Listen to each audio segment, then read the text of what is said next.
So freehold property in England and Wales is basically the ownership of the land on which your property sits.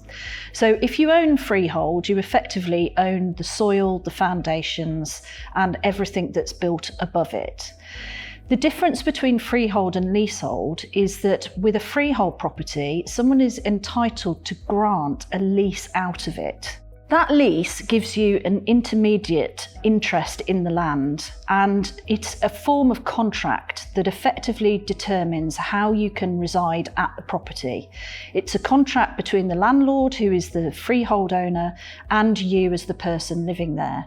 It will give you rights, it will reserve rights in favour of the freeholder, and it will give restrictive covenants about things that you can and cannot do at the property. On large new build developments, which are what tends to get built these days, the freehold is often sold to the housing association of a number of units. With those units, they're likely to be granting some shared ownership leases. They may also be granting some tenancies.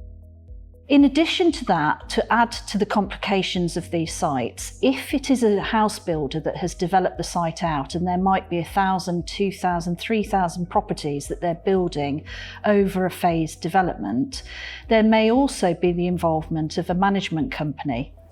The management company will have been formed by the house developer that's built out the site, and they will be responsible for any of the communal areas on the development. So by communal areas, I'm talking about any of the roads that might remain private, that aren't adopted by the local authority. I'm also talking about shared access ways that might lead to some of the properties, and lots of other things that might be put into a development, such as green spaces.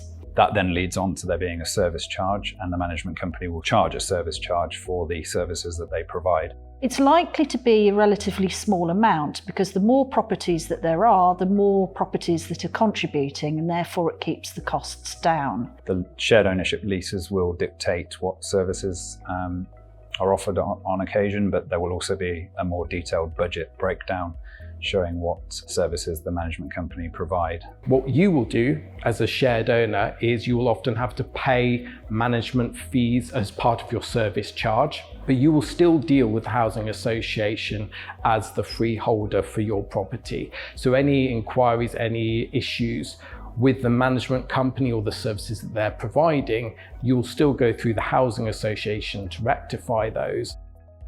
Ground rent is something that is associated with leasehold property, but not necessarily with shared ownership properties. If you live in a block of flats, it's a historic payment that obliges you to make a payment annually to the landlord.